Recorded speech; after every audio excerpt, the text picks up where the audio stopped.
जो भगवान को प्रिय है, तो फिर समझ लो वो दंड जो भगवान ने चुना है वो मैट देंगे भगवान, उसे खत्म कर देंगे, उस पर स्याही पोत देंगे।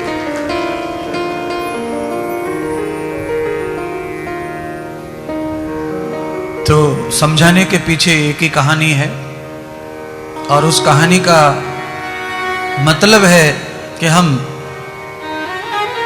निरंतर कुछ न कुछ कर्म ऐसा करते रहें जो भगवान को प्रिय लगे। भगवान को जो कर्म प्रिय न लगे वो मत करो, स्वार्थ में आकर भी मत करो, और अपना ईगो सिद्ध करने के लिए भी ऐसा कर्म मत करो। क्यों?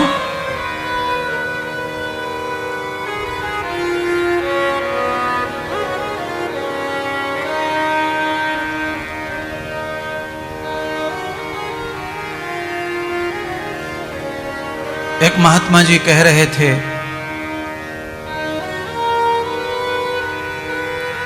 कि जो करता है वही भरता है। दूसरे महात्मा ने कहा कि ये कुछ हमें सच नहीं लगता कि जो करता है वही भरता है। कभी कभी न करने वाले को भी भरना पड़ता है। महात्मा ने पूछा, तो अब तुम बताओ पहले कि बिना किए कैसे भरना पड़ेगा? अच्छा नहीं है सेटिंग, वैसे ही बोल रहा हूं, बस चल रहा है।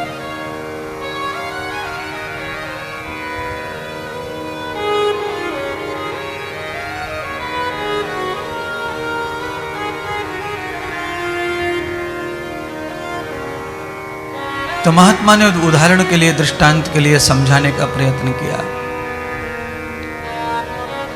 कहा कि देखो, एक व्यक्ति मार्ग में जा रहा था, अचानक उसको एक बगीचा पड़ा आम का, और उस आम के बगीचे में उसको पेड़ पर आम दिखाई दिया।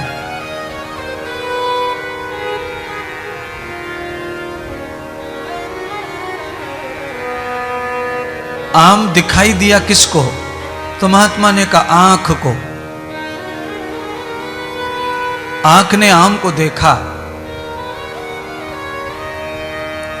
फिर महात्मा ने पूछा कि बगीचे तक लाया कौन? तो कहा पैर लेकर आया। पैर लेके आया बगीचे तक। आंख ने आम को देखा। आंख तोड़ तो सकती नहीं है, तो हाथ ने आम को तोड़ा, और जीभा ने आम को चखा, स्वाद लिया। जीभ ने आम को चखा पर नहीं रखा। जीभ ने अपने पास नहीं रखा, उसे पेट में डाल दिया।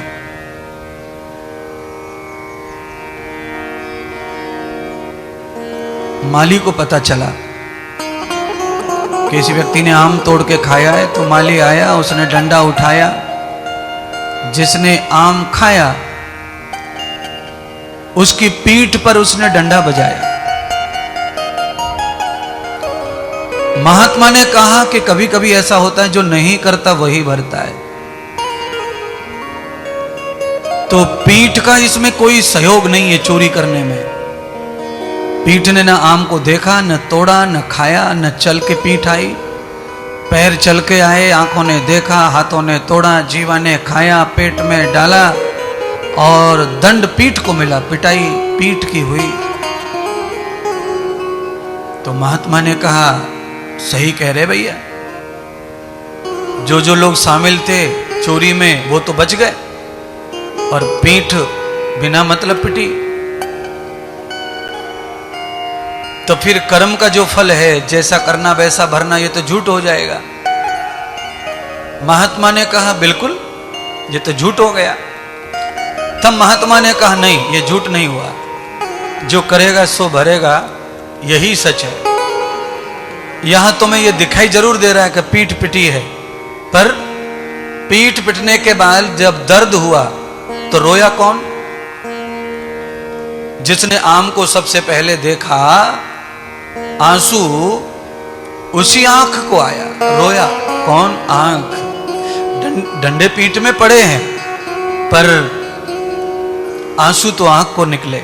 यानी कि जिसने पहली बार आम को देखा, पीठ पे डंडा पड़ने के बाद आंसू पहली बार आंख को आया, यानी कि दंड आंख को ही प्राप्त हुआ। चाहे उसका प्रयोग जैसा हो, इन के इन प्रकारेण, चाहे जो भी हो, पर दंड आंख को मिला। आंख ने ही दंड भोगा।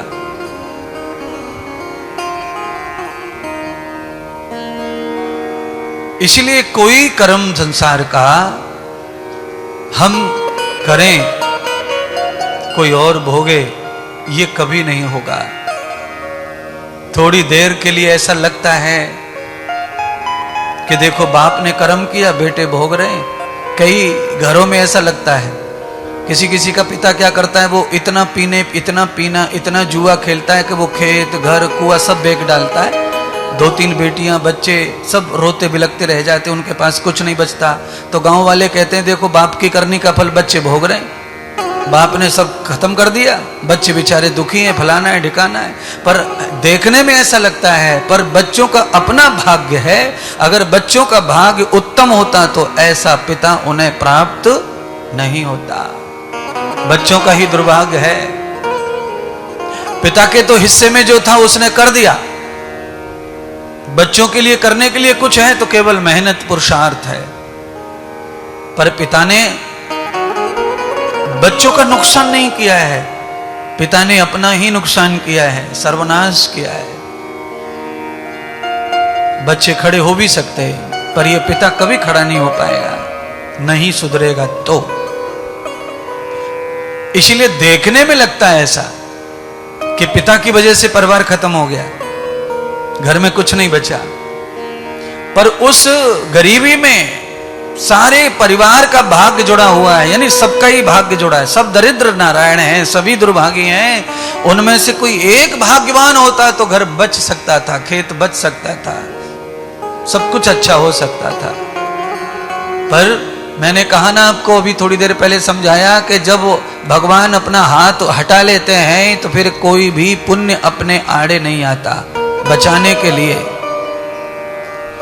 इसीलिए फिर मैं लौट के एक बात समझाऊंगा। मैं ये कहना चाहता हूं कि दिन भर चाहे जो करो, प्रपंच करो, दुनियादारी करो, आपको जो पटता है करो, पर भगवान तुम्हारा साथ ना छोड़े, इतना तो अच्छा करते रहो, इतना बढ़िया काम करते रहो, कुछ न कुछ अच्छा करते रहो, भगवान साथ ना छोड़े। दुनिया में साथ छूट सकता है, छूट जान दो। कोई प्यार वाले टूट गए, टूट जान दो। क्यों? ये झूठा खेल है सारा,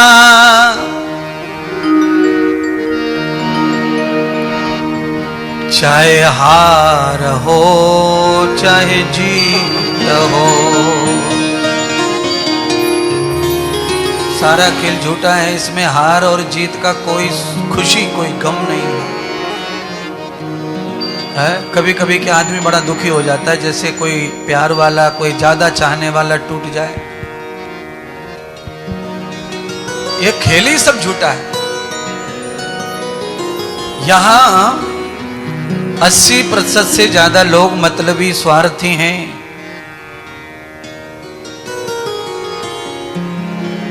केवल हमें प्राप्त हो और किसी को नहीं।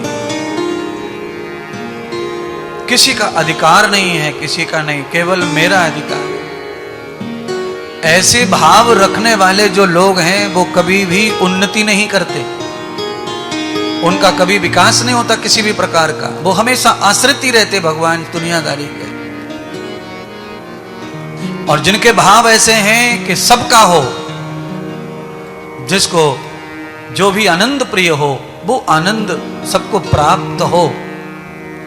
भगवान के साथ में ऐसी लड़ाई कोई भक्त लड़े कि भगवान तुम मेरे हो, और ये कैसे आया, ये कैसे आई, वो कैसे आया, ये कैसे आया, तो मंदिर खाली हो जाएंगे बंधुओं, देवालय खाली हो जाएंगे सब। सारे तीर्थ खाली हो जाएंगे भगवान से ऐसे लड़ाई हो। पर हाँ, पर अच्छी बात क्या है, भगवान पत्थर में स्थापित हो गया है, इसलिए लड़ना अब किसी के बस की बात नहीं है। और जब भगवान शरीर के रूप में आए थे, कृष्ण के रूप में, राम के रूप में, तो भक्तों ने उनसे भी लड़ाई लड़ी थी कि सिर्फ तुम मेरे हो और किसी के नहीं। कृष्ण के पीछे तो लड़ाई भरपूर हुई, क्योंकि प्रेम, आदान प्रदान, ये उससे सुख पैदा होता है दिमाग में, चाहे क्षणिक हो। पर उस आदान प्रदान के सुख के लिए भी हम स्वार्थ में इतने आ जाते हैं कि उस पर अधिकार करना चाहते हैं। मुझे लगता है ये उचित नहीं, ये भगवान को प्रिय नहीं है। सर्वेषां यथा मूलम भगवते यत् पुरुषः स्त्रीणाम सर्वे भक्तः। भगवान के लिए सभी भक्तों को इच्छा अनुसार भगवान वर प्रदान करते हैं, भगवान आशीर्वाद प्रदान करते हैं। उनके यहाँ तो दिन भर लोग मांगने के लिए, याचना करने के लिए आते हैं और न जाने क्या क्या मांगते हैं। कभी कभी लाइन में लगे हुए 100 भक्तों में से 80 भक्त एक जैसा ही मांग लेते हैं, उनकी एक जैसी ही तमन्ना होती है।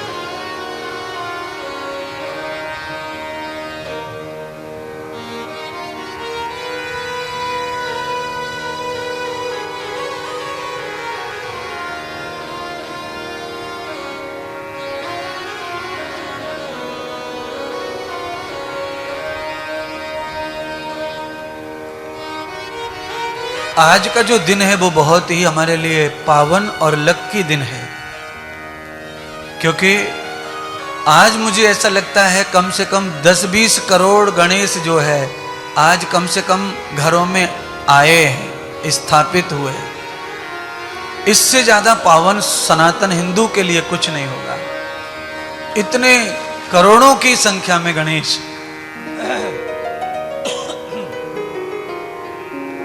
हमारे घरों में पधारे महाराज। कोई घर रह गए होंगे बाकी, नहीं तो सब हिंदू महाराष्ट्र में सब लोग लाते हैं।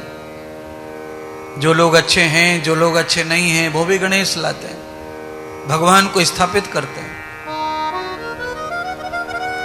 और मुझे अच्छी बात यह है कि गणेश लाने वाले लोगों से प्रार्थना है, जिनके घर में आज गणेश आए हैं ना, उनसे प्रार्थना है कि लड्डू मोदक का भोग लगाएंगे न 10 दिन, 5 दिन, 7 दिन, 3 दिन। उनसे प्रार्थना है कि वो गणेश जी के घर में आने के बाद में अंडा छोड़ दो, मांस छोड़ दो, दारू धक्कड़ छोड़ दो, तंबाकू गुटखा छोड़ दो। मौका मिला है ना, मौका मिला है, अवसर मिला है।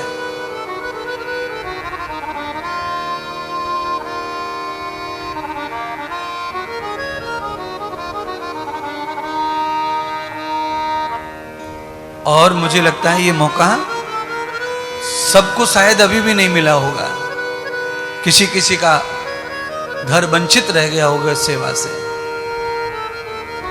हिंदुस्तान में तो करोड़ों परिवार हैं जो हिंदू वंचित हैं, पर महाराष्ट्र में हम कहेंगे कि नहीं, वंचित नहीं होंगे, ज्यादा से ज्यादा लोग लाते हैं।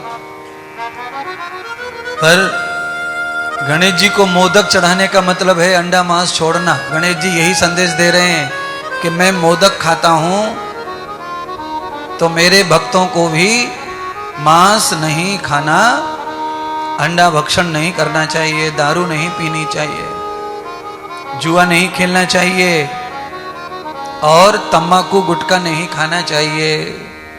गणेश भगवान इसी का प्रतीक है। बड़ा माथा है गणेश जी का। बड़े माथे का मतलब है अधिक विचार वाले भगवान।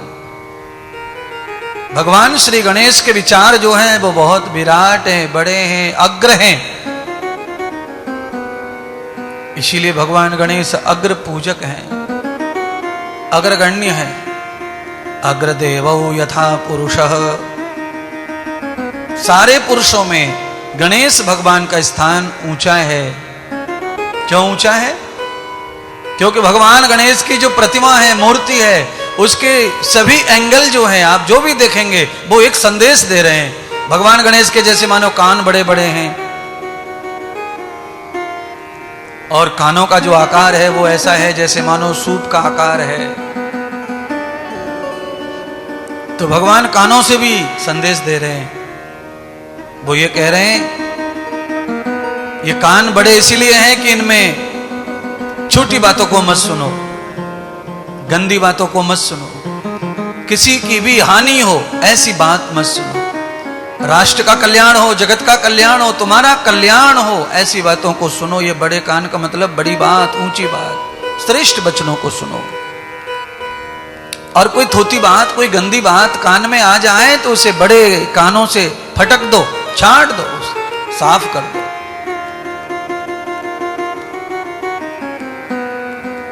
लंबी सूंड, ये लंबी नाक का मतलब, लंबी नाक का मतलब वही है अग्रौर प्रतिभ्याम सर्वः। अपनी नाक लंबी रखो। लंबी नाक का मतलब है इज्जतदार बनो। अभी जो किया था वही कर, अभी जो किया था वही करो। लंबी नाक का मतलब आप जान गए, लंबी नाक कहने में आ जाती है कभी कभी।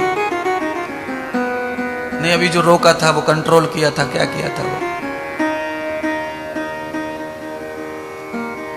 लंबी नाक का मतलब इज्जतदार होना।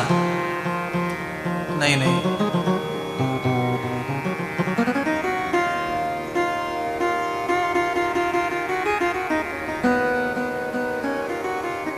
भगवान गणेश की लंबी सूंड इज्जत का प्रतीक है? हाँ देखा, हाँ देखी, बड़ी लंबी नाक वाली है भाई, हमारे घर क्यों आएंगी बिना बुलाए। लंबी नाक का मतलब यही है। भगवान गणेश कहते हैं कि जीवन में नाक की बड़ी महिमा है।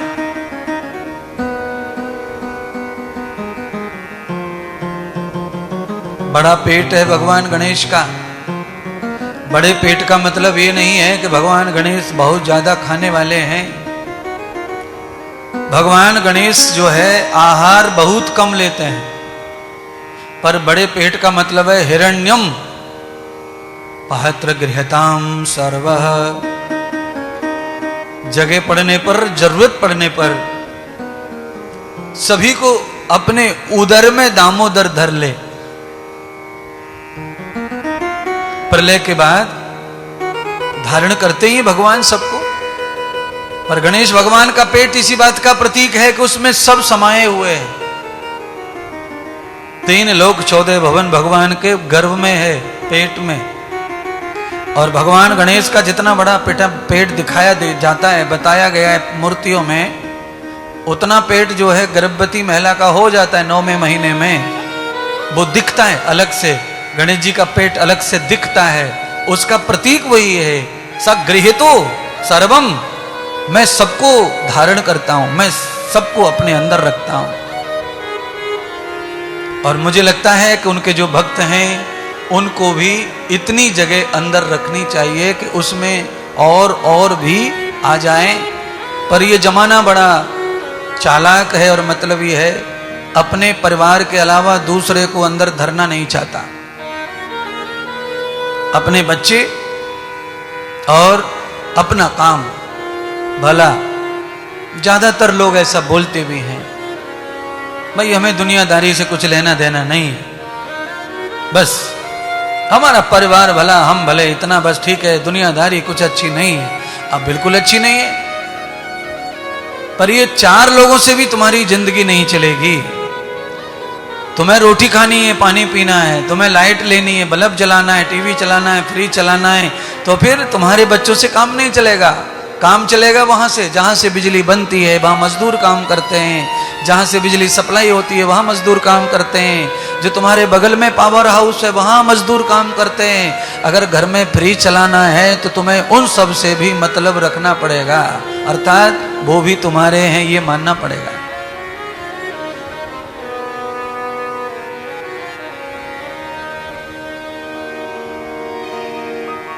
एक और बात रखो, सदैव कोई अपना नहीं रहता और सदैव कोई दुश्मन नहीं रहता। आज आपका कोई दुश्मन है, कल हो सकता है वो मर जाए एक्सीडेंट से, खत्म, दुश्मनी खत्म, विषय खत्म। आज कोई तुम्हारा बहुत मित्र है, बड़े काम का है, और किसी बात को लेके वो आपसे बहुत नाराज हो सकता है और आपका बड़ा दुश्मन हो सकता है। समय के साथ में बड़े बड़े खेल होते रहते हैं संसार में।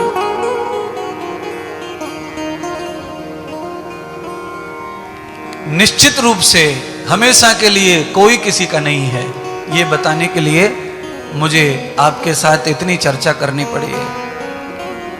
हमेशा के लिए कोई किसी का नहीं है। जब तक हमारी और आपकी पट रही है, या तुम्हारी हर चीज को, हाँ भला है भला है भला है भला है भला है भला है भला है भला है, कोई बुराई तुम में है ही नहीं, तब ठीक है। वो भी कहते हैं हाँ वो भी गुरुजी ठीक है, पापा ठीक है, मम्मी ठीक है, ये ठीक है, वो ठीक है। और तुमने जब कहा कि भाई ये तो गलत हो रहा है, तुम तो ये गलत कर रहे हो, तो फिर मम्मी ठीक नहीं, पापा ठीक नहीं, गुरुजी ठीक नहीं, कोई ठीक नहीं।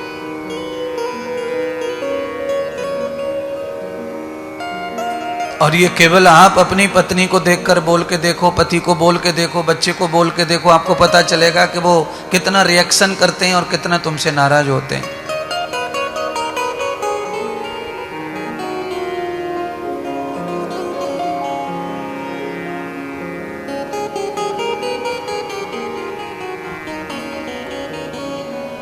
जगत नहीं सुखदाई रे भैया, जगत नहीं सुखदाई, परछाई भी होत पराई रे भैया, जगत नहीं सुखदाई। अगर किसी ने तुम्हें सुख थोड़ा बहुत दिया भी होगा तो वो इतना बड़ा दुख देगा तुम्हें कि तुम सोच भी नहीं पाओगे। आभ्यात कृतमूल व्यासम, वो दुख आप समझ भी नहीं पाओगे कि दुख कितना दे सकता है कोई आपको। और आदमी जब सुख लेने आता है ना, तो वो ऐसा नहीं है कि वो तुम्हें सुख दे रहा है ना, वो खुद भी लेता है।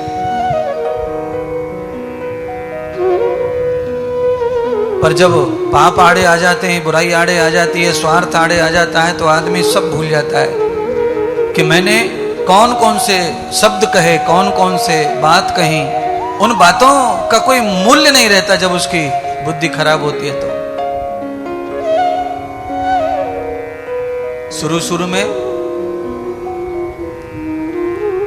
सगाई ब्याह होते हैं या शुरू शुरू में दोस्ती होती है, तो लंबे लंबे लोग इतिहास बनाते बातों के, लंबे लंबे सपने देखते हैं बातों के, और उन सारे सपनों को वो साकार करेंगे ये वचन देते हैं। सारी दुनिया इधर से उधर हो जाएगी पर हम आपका साथ देंगे, ऐसा कहते हैं।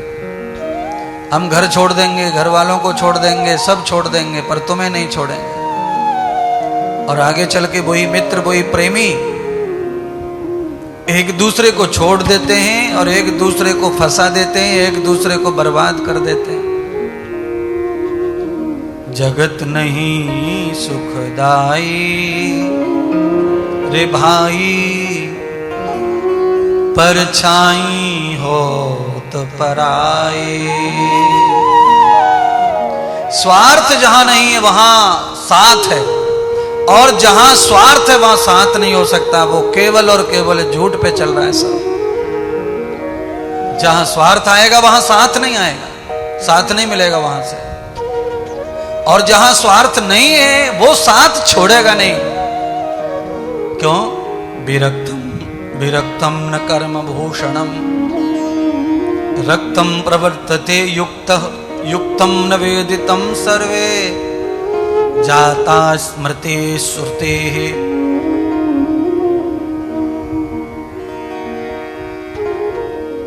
आज का ही दिन अच्छा है महाराज।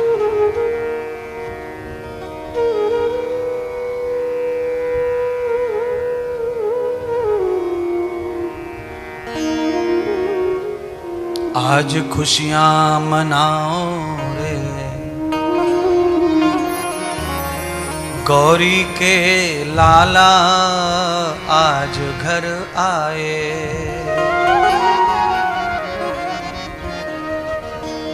चंदन चौकी खूब सजाओ,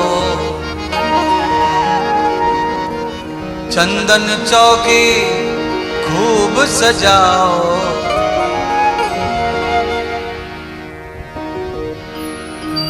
10 दिन खुशियां मनाओ रे,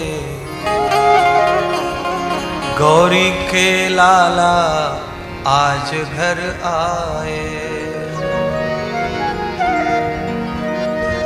आज भगवान गणेश जी का आगमन हुआ है हमारे तुम्हारे घर में, इसीलिए खूब गाओ, खूब नाचो, खूब खुशियां मनाओ। चंदन चौकी खूब सजाओ रे, 10 दिन खुशियां मनाओ रे, गौरी के लाला आज घर आए। भैया तुम्हारे पास कोई है तो भजन गा दो, इसमें तो जम नहीं रहा, इसका सेटिंग नहीं है, गा ही नहीं सकते। मेरी भक्ति में रंग भर जाओ, आओ जी गजानन आओ। मेरी भक्ति में रंग भर जाओ, आओ जी गजानन आओ। मेरी भक्ति में रंग भर जाओ, आओ जी गजानन आओ। हो मेरा धन्य जीवन कर जाओ, आओ जी गजानन आओ। मेरा धन्य जीवन कर जाओ, आओ जी गजानन आओ। हो मेरी भक्ति में रंग भर जाओ, आओ जी गजानन आओ। मेरी भक्ति में रंग भर जाओ, आओ जी गजानन आओ।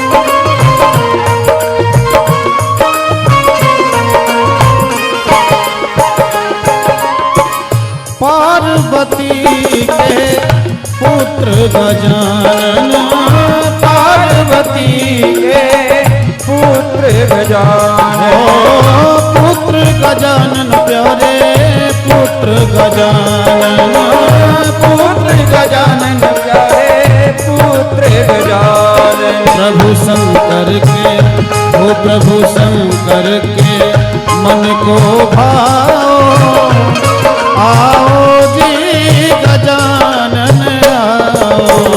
मेरी भक्ति में रंग भर जाओ, आओ जी गजानन आओ। हाँ मेरी भक्ति में रंग भर जाओ, आओ जी गजानन आओ।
कम कर दो भैया, आउटर का लेवल कम करो, इन मॉनिटरों का थोड़ा कम करो लेवल।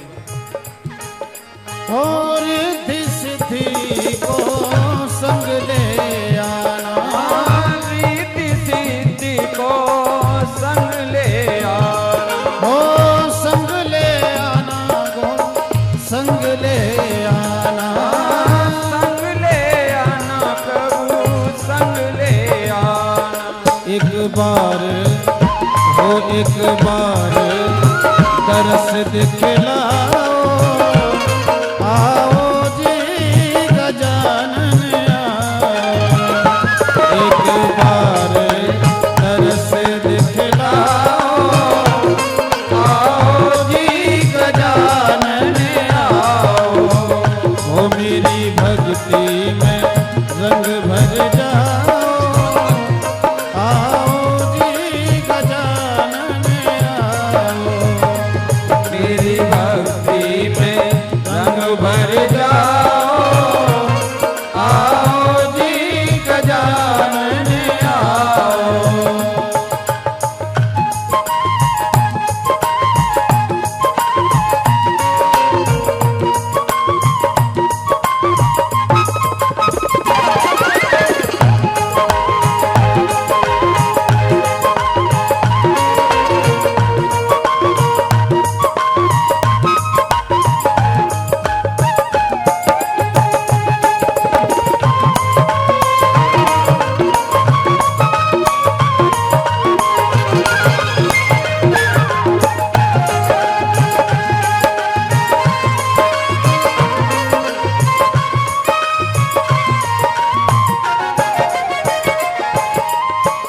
आके मुझको शुभमति देना, आके मुझको शुभमति देना, ओ शुभमति देना प्रभु जी शुभमति देना। शुभमति देना प्रभु जी शुभमति देना। प्रेम हाँ हाँ प्रेम सुधा रस पिलाओ, आओ जी गजानन आओ। ओ मेरी भक्ति में रंग भर जाओ, आओ जी गजानन आओ। ओ मेरी भक्ति में रंग भर जाओ, आओ जी गजानन आओ। गणपतये नमो नमः, सिद्धि विनायक नमो नमः, अष्ट विनायक नमो नमः, गणपति बापा मोरया। गणपतये नमो नमः, सिद्धि विनायक नमो नमः, अष्ट विनायक नमो नमः, गणपति बापा मोरया। गणपतये नमो नमः, सिद्धि विनायक नमो नमः, अष्ट विनायक नमो नमः, गणपति बापा मोरया। गणपतये नमो नमः, सिद्धि विनायक नमो नमः, अष्ट विनायक नमो नमः, गणपति बापा मोरया। गणपतये नमो नमः, अष्ट विनायक नमो नमः, सिद्धि विनायक नमो नमः, गणपति बापा मोरया। गणपतये नमो नमः, सिद्धि विनायक नमो नमः, अष्ट विनायक नमो नमः, गणपति बापा मोरया। गणपतये नमो नमः, सिद्धि विनायक नमो नमः, अष्ट विनायक नमो नमः, गणपति बापा मोरया। गणपति बापा मोरया, गणपति बापा गणपति बापा मोरया।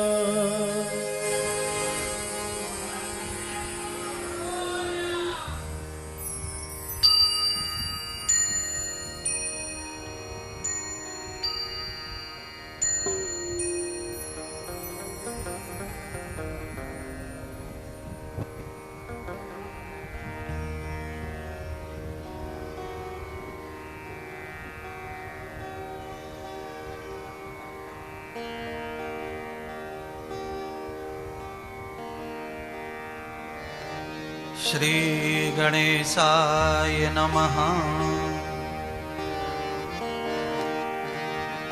निरूपणं बधरमूलम्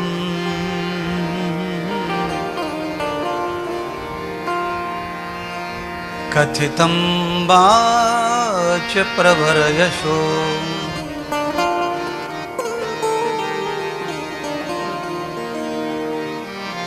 आज भगवान सूत जी के यहाँ सभी ऋषि मुनि विराजमान हैं और सभी ऋषि मुनियों ने सूत जी से प्रार्थना कही कि आपने सभी को पुराण सुनाए हैं, हे भगवान आप हमें भी संपूर्ण पुराणों का श्रवण कराएं।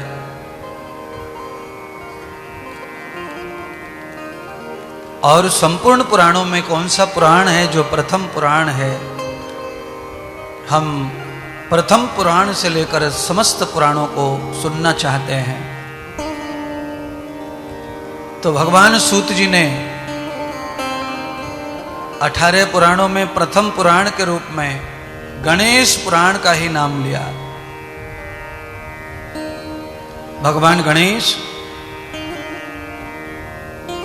सब देवों में प्रथम पूजक हैं, तो कोई भी पुराण लिखने से पहले भगवान व्यास जी ने गणेश वंदना की है। तो पुराणों में सबसे पहले मंगलाचरण के रूप में गणेश पुराण का ही भगवान व्यास जी ने वाचन किया। और भगवान व्यास के पुष्प शिष्य हैं सूत जी। भगवान व्यास जी ने कथा श्रवण करना बंद कर दिया, तब अपनी समस्त विद्याएं अपने शिष्यों को दान कर दी। और शिष्यों में जो उत्तम शिष्य हैं, अभी थोड़ा ठीक है, शिष्यों में जो उत्तम शिष्य हैं वो श्री सूत जी और सुखदेव जी को माना गया है। वैसे हर गुरु के शिष्य बहुत होते, पर उनमें से जिनको यश प्राप्त हो जाए, सफलता प्राप्त हो जाए, उनका कीर्ति, उनका नाम बढ़ता है। तो भगवान व्यास जी ने केवल ये 2 शिष्य बनाए ऐसा नहीं है। भगवान व्यास ने अनेक आचार्यों को पढ़ाया, पुराणों का ज्ञान दिया,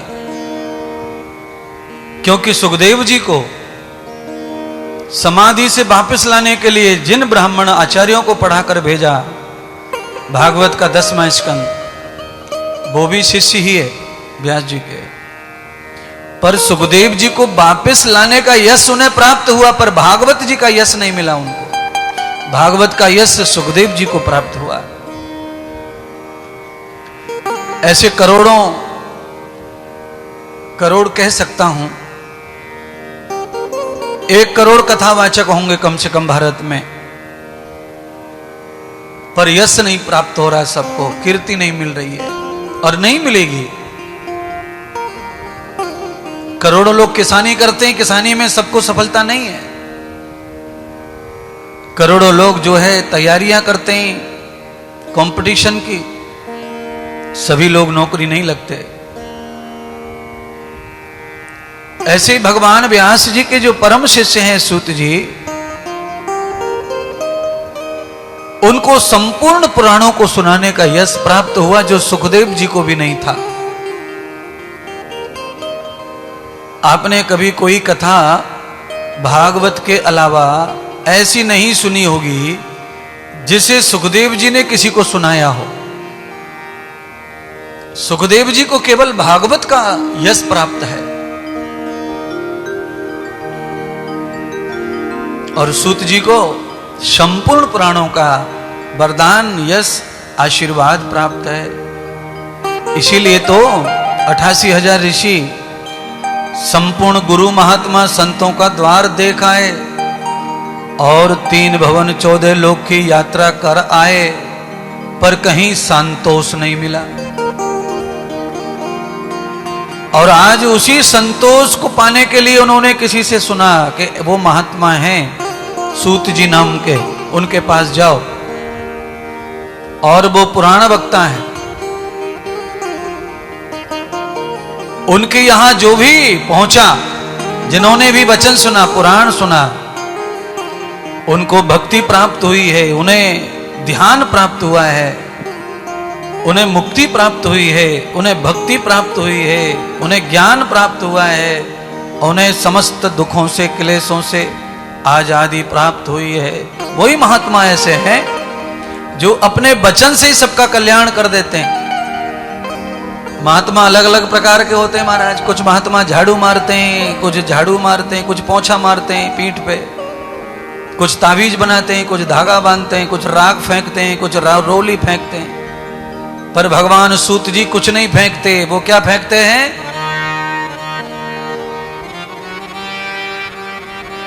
क्या फेंकते हैं सूत जी? सतगुरु सूरवीर है, सतगुरु सूरवीर है, जो मारे ज्ञान की मार। सूत जी के पास में ज्ञान की मार है, और जो भी सत्पुरुष हैं उनके पास में यही हथियार है और कुछ नहीं। जो सच्चे महात्मा, जो सच्चे साधु होते हैं, वो कभी किसी का प्रतिशोध नहीं करते, विरोध नहीं करते। उनके पास में विवेक है और उनके पास ज्ञान का भंडार है। वो केवल ज्ञान ही परोसेंगे, चाहे कोई उनके साथ कुछ भी करे। वो ज्ञान के अलावा कुछ नहीं कर सकते दूसरा, क्योंकि उनकी सच्चाई, उनकी अच्छाई की यही पहचान है। होली खेलते खेलते लोग अपना घर छोड़ के रास्ते पे क्यों आ जाते हैं? क्योंकि लोगों को पता है ये हमारे ऊपर तो डालेगा ही, साथ में हमारे मार्बल को भी खराब करेगा, फर्श को खराब कर देगा। तो इसलिए लोग रुको रुको रुको रुको, हम ही आ रहे भैया, बाहर बाहर आ रहे, बाहर आ रहे, बाहर आ रहे, बाहर डाल लेना। तो बाहर आके डलवाने का लोग पसंद क्यों करते हैं? क्योंकि रंग डलवाना पसंद है, पर घर बिगड़वाना पसंद नहीं है। होली खेलना तो अच्छा लगता है, पर होली खेलने में गिलास का भरा हुआ रंग का टीवी के ऊपर भी पड़ सकता है, फर्नीचर के ऊपर, सोफा के ऊपर भी जंप कर सकता है। इसीलिए बाहर आ जाओ, मैदान में आ जाओ, वहां खेल लो। घर में खेलेंगे तो ये बिगड़ेगा, वो बिगड़ेगा, वो बिगड़ेगा। इसीलिए संत साधु जो सच्चा है, उसके पास मात्र मात्र ज्ञान है। तो सूत जी के पास में ज्ञान की मार है, और ज्ञान की मार से अंदर जब चोट लगती है तो चोट से बमन होता है, और उस बमन का नाम है रक्त। हनुमान जी ने लंका में प्रवेश करते समय लंकनी नाम की महिला की पीठ पे गदा मारी, तो वो खून छोड़ गई मुंह से। खून का दूसरा नाम रक्त है। उसके मुंह से रक्त आया तो गोस्वामी तुलसीदास ने कहा कि हनुमान की जैसे ही गदा ज्ञान की पीठ पर लगी, उसके रक्त आया, और रक्त आते ही वो विरक्त हो गई। उसका मोह भंग हो गया रावण से, उसमें विरक्तता का भाव पैदा हो गया, वैरागिन हो गई, और वो राम की हो गई। हनुमान के ज्ञान गदा लगने से उसे चोट भी लगी और खून भी निकला, पर वो राम की हो गई हमेशा के लिए। क्यों? सतगुरु सूरवीर है। हनुमान कौन है? हनुमान वीर हैं कि कमजोर हैं? वीर, सूरवीर है। सतगुरु सूरवीर है, जो मारे ज्ञान की चोट, ज्ञान की चोट। और मुझे ऐसा लगता है कि सतगुरु का जो ज्ञान होता है, वो हमारे समस्त बवन को बाहर कर देता है, और फिर हमें रक्त विरक्त कर देता है। तो भैया सदगुरु की मार हर तरह की अच्छी है। अब जो उस मार को सहन कर ले, वो तो हीरा बन ही जाता है। और जो उस मार को सहन कर नहीं पाता है वो फिर दर दर की ठोकरें खाता है। दृष्टम न दृष्टमूलश्च पतितोर दृष्ट कर्मणाम। दर दर क्यों भटके? एक दर के स्वामित्व को धारण करो, एक दर के दास बनो, और उसी दर पर दरबार तुम्हारा लग गया, सजेगा तुम्हारा दरबार। जिस दर पर तुम टिके हो ना, उसी से तुम्हारा दरबार सजेगा, तुम सजोगे, यश मिलेगा। है सूत जी ने द्वार नहीं छोड़ा सदगुरु का, और द्वार छोड़ दिया तो गुरु के वचन को ले गए जंगल में और बैठ गए गंगा जी के तट पर। सूत जी कहां बैठे? नैमिषारण्य में। नैमिष, जहां सूत जी ने समस्त पुराणों की कथा सुनाई, उसका नाम है नैमिषारण्य। अरण्यम नैमिषो कर्मम।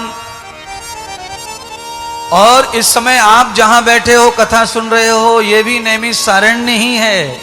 ये कोई शहर में नहीं है आश्रम, ये भी जंगल में ही है। इस आश्रम की सब तरफ खेत, किसान, फसल, पेड़ पौधे, सब अरण्य है ये। तो यहां बैठ के कथा सुनना भी नैमिषारण्य में कथा सुनने जैसा ही है।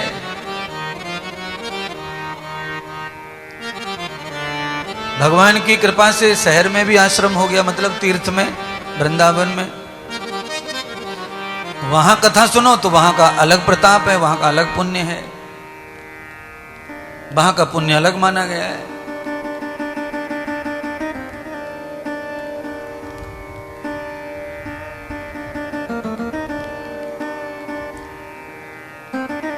तो ये जो पुण्य है, तो हमें बातों का, शब्दों का तो मिलता है, साथ में जगह का भी प्राप्त होता है। जगह का भी बहुत पुण्य होता है। कोई कोई जगह तो ऐसी बताइए पुराणों में कि जहां चले जाओ, एक भी नाम मत लो भगवान का, तो भी भगवान के नाम का फल प्राप्त हो जाता है। और वो जगह कौन सी है? सबसे पहली जगह तो वृंदावन ही है, दूसरी जगह काशी, तीसरी जगह त्र्यंबकेश्वर, चौथी जगह कहाँ है फिर? अमरनाथ, केदारनाथ, जगन्नाथ, रामेश्वरम। ये सब तीर्थ ऐसे हैं कि वहां बिना नाम के ही भगवान का पूरा फल प्राप्त हो जाता है, केवल हम वहां पहुंच जाएं। आपके जगह पर पहुंचने से ही आपको यश की प्राप्ति हो जाती है, भक्ति की प्राप्ति हो जाती है। एक सुगंधी जब आती है जब हम खुद अगरबत्ती लगाते हैं, और एक सुगंधी तब भी आती है जब कहीं अगरबत्ती पहले से लगी हो।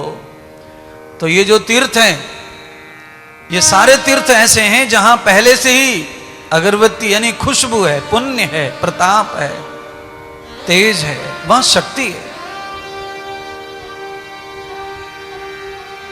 और उस शक्ति का तो अब आंखों देखा हाल है आपका। तीर्थ में हर चीज का फल डबल होता है।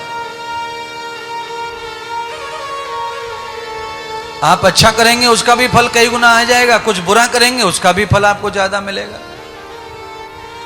सामान्य से ज्यादा मिलता है तीर्थ में। इसलिए तीर्थ में सत्कर्मों की भावना से ही आए जाएं, तीर्थ में रहें। आपके द्वारा किसी को भी कुछ प्राप्त हो तो वो केवल सुख प्राप्त हो, किसी को भी आपके द्वारा चिंता, टेंशन प्राप्त ना हो। तीर्थ की ये महिमा है। वहां किसी को चिंता मत दीजिए, टेंशन मत दीजिए, दुख मत दीजिए, क्लेश मत दीजिए। आपका तन मन धन संसार जो भी है केवल सुख दीजिए तीर्थ में जिसको देना है, और वही सेवा भाव अपना सेवा बना के रखिए। तो अब हमारा जहां कथा चल रही है महाराज, ये परम तीर्थ है ये आश्रम, और इस आश्रम में आप सभी लोग एक दूसरे को यही भाव रखो कि यहां सबको सुख मिले, किसी को यहां दुख ना मिले, कोई दुखी ना हो, परेशान ना हो। उसी तरह का व्यवहार रखो। गलत बात, गलत सोच, गलत चिंतन मत करो, उसका परिणाम जो है वो अच्छा नहीं होता। आप लोग सब चले जाते हैं अपने अपने घर, बाद में उसके परिणाम भोगने पड़ते हैं आश्रमों को, महात्मा संतों को। है आपका कुछ बिगड़ता थोड़ी है, 4 बात उधर कह दी, 4 इधर कह दी, कुछ नहीं, गए अपने घर। पर उन 4 और 4 8 बातों का जो असर होता है वो कहाँ होगा? वो जहां होगा जहां वो गुल्ला फेंका गया है, वो कुल्लड़ फेंका गया है, वो बारूद फेंका गया है। आप जहां जो बात फेंकते हैं उसका असर वहां होता है। मैं आज प्रवचन यहां पांडाल में कर रहा हूं, आप गारंटी से देख लेना, आज प्रवचन के बाद शाम को पांडाल का अलग माहौल होगा, यहां का आभा मंडल बदल जाएगा। साल भर से यहां प्रवचन नहीं हो रहा है तो यहां का इसी पांडाल का आभा मंडल अलग है। कैसा आभा मंडल है? बीच में कोई आते होंगे आप आश्रम, कौन आते बताओ? बीच में हाथ खड़ा करो, एक आध बार कोई आया है साल में? हमारे बिना हम नहीं हैं तो भी कोई आया हो? आया है। कैसा लगता है फिर यहां? हाँ, अच्छा नहीं लगता गुरुजी, आभा मंडल बदल जाता है। सब कुछ वही है, गुरुजी कुछ ले नहीं गए, यहां सब वही है, पर आभा बदल जाती है, मंडल जो है, शक्ति जो है, सामर्थ्य जो है वो बदल जाता है। और फिर हम यहां बहुत कम देर रुकते हैं और चले जाते हैं जल्दी से, फिर अपने घर पे ही अच्छा लगता है यहां से। और अभी मैं चैलेंज करूंगा आपसे कि अब आपको घर पे नहीं अच्छा लगेगा, अब आपको यहां अच्छा लगेगा। क्या हो गया? अब क्या सोने की रोटी पक रही है? नहीं, जितना पीछे पकता है उतना ही अभी पक रहा है। पर आभा संत के साथ, कथा के साथ रहती है, भजन के साथ रहती है। आप सोचते क्या है किसी के बारे में, उसके साथ में पूरा आभा मंडल तैयार होता है। आप जहां खड़े हैं वहां के 10 मीटर इधर, 10 मीटर इधर, 10 मीटर उधर, 10 मीटर, चारों दिशाओं में 10-10 मीटर तक आदमी का प्रभाव पड़ता है, अपनी बॉडी का। आपके शरीर में पसीने की दुर्गंध गंदी हो तो आप 10 मीटर तक प्रभावित करते हैं बदबू से। अगर आप अपने पसीने की बदबू से 10 मीटर तक प्रभावित कर सकते हैं तो आप अपने पुण्य प्रताप से भी प्रभावित कर सकते हैं और पाप के प्रताप से भी प्रभावित कर सकते हैं। ये प्रभाव भी अड़ोस पड़ोस में ही पड़ता है। आपको किसी को मारना नहीं है, वो खुद ही मरता है। आपको किसी को परेशान नहीं करना, वो खुद ही बेचैन होने लगता है। क्यों? क्योंकि कोई व्यक्ति, नेगेटिव व्यक्ति इर्द गिर्द घूम रहा है तो आपके अंदर उथल पुथल चालू हो जाएगी। उसका आभा मंडल ही ऐसा है, उसके शरीर में गंध ऐसी है, उसका चिंतन ऐसा है, उसकी सोच ऐसी है। और एक व्यक्ति की सोच ऐसी है कि उसके आने से बाहर आ जाती है। बहुत सारा दुख लेके घूम रहे थे माथे में, उनसे मिल लिए, उनको देख लिए, बैठ गए, हमारे माथे की सारी ईड़ा पीड़ा दूर हो जाती है, सारा टेंशन मिट जाता है। न कुछ कहा, न कुछ सुना, न बताया, न बोला, केवल आए, देखा, मिला, आभा बदल जाती है, सब चेंज हो जाता है भाइयों। आज समस्त ऋषि मुनि जो आए, जैसे ही नैमिषारण्य में पहुंचे उनकी आभा चेंज हो गई, उनका चिंतन चेंज हो गया, उनके मन में यह निष्ठा हो गई कि यही कुछ मिल सकता है, कुछ होगा तो यही होगा, इस महात्मा से कुछ मिलेगा। हम वहां गए, वहां गए, वहां गए, वहां गए, कुछ नहीं मिला, पर यहां आके कुछ अलग दिख रहा है, यहां आके कुछ अलग हो रहा है। शरीर में रोमांच आ गया है, बुद्धि में रोमांच आ गया है, आत्मा अनंत आनंद में जा रही है और अभी कुछ लिया न दिया।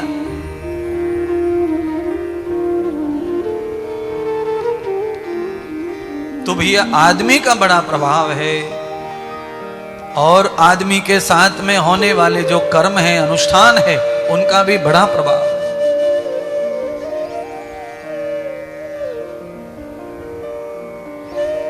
एक साल की जगह और 1 साल निकल जाए, मानो हम 2 साल में यहां कोई काम काज ना करें तो फिर बहुत कठिन होगा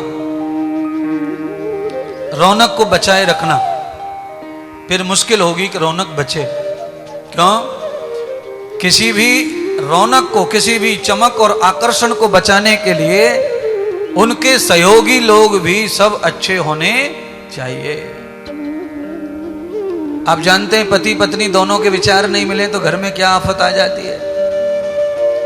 बाप बेटे का विचार ना मिले तो घर में कितना तूफान आ जाता है। सास बहू के विचार ना मिले तो घर में कितनी बाढ़ आ जाती है, दुखों की, क्लेशों की।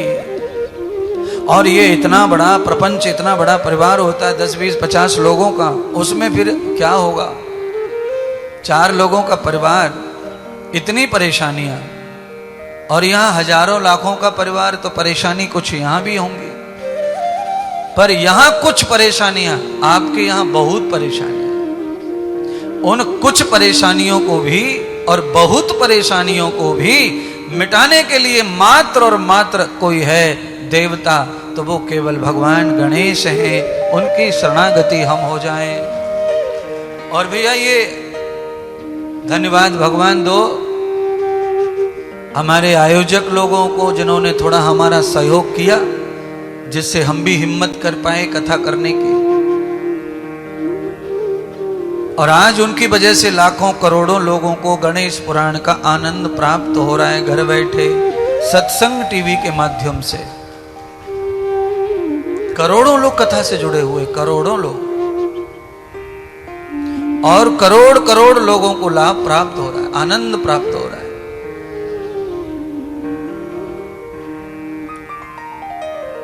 उस आनंद का फल हमें और तुम्हें प्राप्त होगा, क्योंकि हम सब सपोर्टर हैं ना। घर बैठे आनंद भेज रहे हैं गणेश का। आज पहला दिन गणेश चतुर्थी का, जन्मदिन भगवान का, गणेश का, और आज हम गणेश कथा सुना करके, महत्तम सुना करके उनके कानों में गणेश की कथा डालेंगे। घर बैठे वो तो टीवी ऑन करेंगे बस, और कथा उनके कान में पहुंच जाएगी। और आज भगवान का जन्मदिन हो तो उनके यहां तो भैया नेले पे दहला हो जाएगा पुण्य का, सत्कर्म का। तो उसका फल भी यजमान को मिलता है, आयोजकों को मिलता है। आयोजकों के बिगड़े रुके काम बनते हैं भगवान की परम पावन कथा से। कोई काम बिगड़े और कुछ रुके पड़े, सबके काम होते हैं, इच्छाएं होती हैं, कुछ रुकी पड़ी हैं। हम कुछ करना चाहते हैं, वो होता नहीं है, हो नहीं रहा है, कई काम रुक गए। तो जो रुका हुआ काम है, वो काम जो है सफल हो, आगे बढ़े, उसके लिए हम गणेश की पूजा करते हैं, गणेश स्थापना करते हैं, और उनसे ही हम प्रार्थना करते हैं, क्योंकि भगवान गणेश उसके लिए ही जाने जाते हैं। भगवान गणेश का वही जीवन है। मुक्रिबाताम यथा पंगुलम बाधो नेत्र सतर्यतम यतरम भुक्षाम भवतोर पापम मेधाव्रति सर्वति योग सख्यम। भगवान सूत जी ने शौनक आदि ऋषियों को कहा कि भगवान का मंगलागणस करो, गणेश का स्तवन करो। तो शौनक आदि ऋषियों ने पूछा क्या है गणेश में ऐसा, भाई हम क्यों करें मंगलाचरण गणेश जी का, गणेश जी में ऐसा क्या है और देवताओं में ऐसा क्या नहीं है। तो सूत जी ने सरल भाषा में कहा कि गणेश देवताओं में अग्र पूजक हैं। सब देवताओं की पूजा तब ही की जाती है जब पहले गणेश की पूजा हो जाए। इसीलिए गणेश भगवान की वंदना करो। तो कहा बस इसीलिए वंदना करें कि कोई और भी खूबी है, तो और खूबी बताई। तो कहा और खूबी यह है कि बदरम मुक्त, भगवान गणेश की खूबी बताई कि जो कोई व्यक्ति बधिर है, बधिर माने बहरा, और कोई मूक है यानी गूंगा, और कोई अपंग है, अंग नहीं है उसके, हाथ नहीं है, पैर नहीं है, नेत्र नहीं है,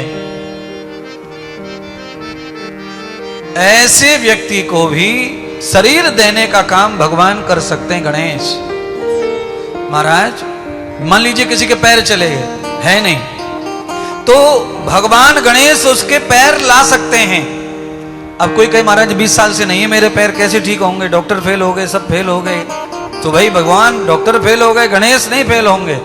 आपने जितना प्रतियोगिता, जितनी मेहनत डॉक्टर के साथ की अपनी तन मन धन की, उतनी मेहनत भगवान गणेश के लिए करके देखो, तो भगवान गणेश क्या करेंगे? पंगुलम इति गिरिम। पंगुलम, जो पैर से हाथ से पंगुल है, दिव्यांग है,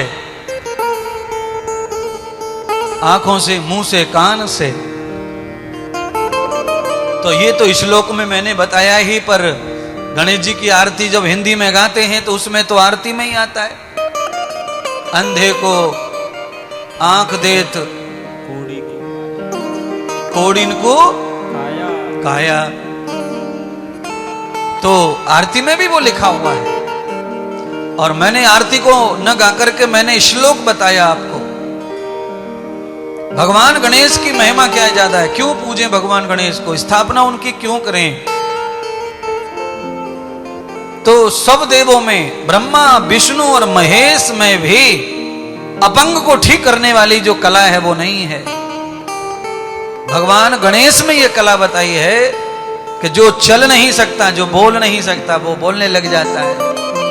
जिनको पैर नहीं उसे पैर प्राप्त हो जाते हैं, जिनको हाथ नहीं उन्हें हाथ प्राप्त हो जाते हैं। पर उसके लिए हमें गणेश जी को तन मन धन सेवा अर्चन कर देना चाहिए।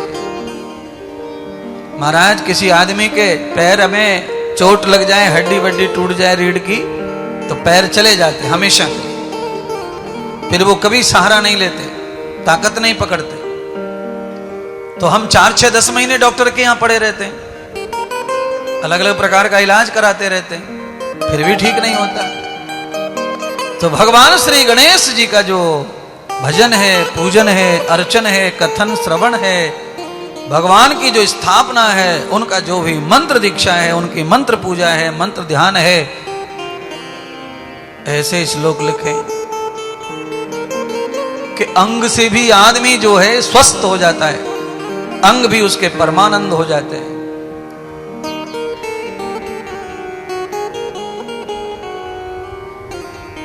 स्वयं ब्रह्मा विष्णु महेश ने, इंद्र आदि समस्त देवों ने भगवान गणेश जी को अपना अध्यक्ष बनाया है और उन्हें पूजा है। स्वयं भगवान शिव, ब्रह्मा और विष्णु ने गणेश जी को अध्यक्ष माना है देवताओं का, देवासुर। और भैया जो देवताओं का, देवों के देव, महादेव का भी अध्यक्ष हैं वो गणेश। उनकी कथा सुनने से आपकी जो मति में भ्रम है बंधुओं, वो मति भ्रम दूर हो जाएगा, ऐसा सूत जी ने शौनक आदि ऋषियों को कहा। और कहते कहते भगवान सूत जी ने गणेश महिमा सुनाना प्रारंभ कर दिया। क्या है गणेश की महिमा? तो एक राजा की कथा सुनाई। राजा का नाम है सोमकांत। राजा सौराष्ट्र की धरती के रहने वाले हैं। सौराष्ट्र कहाँ है सब जानते हैं, गुजरात के पश्चिम भाग में, समुद्र तट पर, जहां सोमनाथ विराजमान है, द्वारिकानाथ विराजमान है, जहां गिर के पहाड़ विराजमान है, जहां ऋषि मुनि संत तपस्या करते हैं, उस स्थान को सौराष्ट्र कहते हैं। वहीं के राजा सोमकांत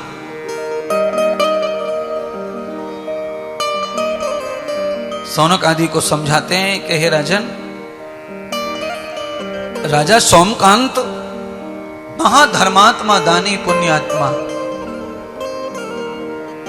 और विहत राजम नवेदितो कर्मम, उनके राज्य में सारी